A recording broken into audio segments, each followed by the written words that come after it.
So preREO is not an auction, and somebody for fun, but preREO.com is not an auction platform. Basically, you are going in and making a bid on a non-performing loan that is available, and the seller will counter, accept, or reject your offer. The only reason they usually reject them is because the offer is just too low. Now, I tell sellers, hey, even if they come in at 50 cents, 50% of what they ask, just give them a counter. But some sellers say, hey, if they come in less than 80% or sometimes even 90% of what we're asking, we're not even going to respond. So be aware that it's really up to the seller whether or not to respond and how they respond. So now we'll give you some examples of real assets that are currently listed on the platform. So here you go. This is in Erie, Pennsylvania. The BPO, that's the estimated value of the property, $65,000. The discount, $20,400, results in an asking price of $44,600. The program fee equals 5% or $2,500, whichever is greater. In this case, since it's $65,000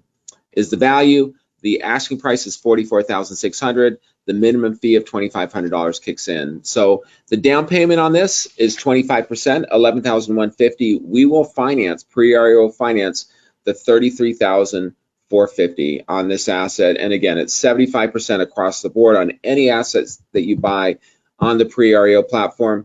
For that matter, if you find an asset off the preREO platform, a non-performing loan that you want to get financing, we will also provide financing on that, typically at 75% of the acquisition price. Here's some photos. I mean, just looking at this different asset, actually it looks, I mean, it's a modest home, but it looks pretty nice. It looks like there's a little bit of work, but overall it looks like it's maintained. And again, $65,000, that's just for the property value. And the note, you can buy at $44,600. That's probably roughly a 25% discount on these. So let me reinforce, this is actually how it looks on our current platform. The asking price is $44,600. You can offer that. You can offer more. You can offer less. That is simply an asking price. Doesn't mean that you have to. Some people ask, well, do I have to pay the $44,600? I only want to bid 42.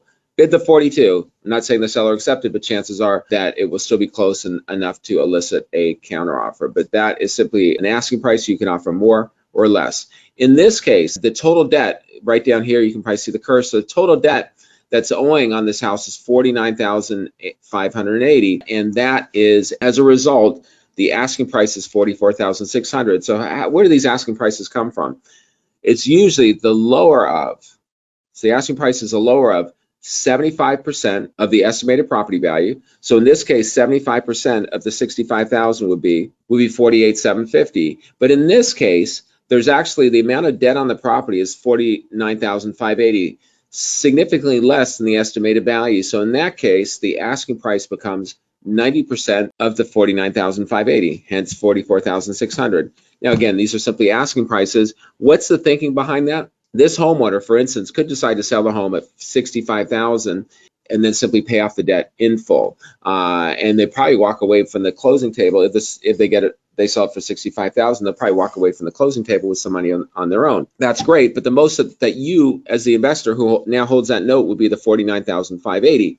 You can also get any additional interest, any additional legal fees or property taxes, for instance, that are advanced.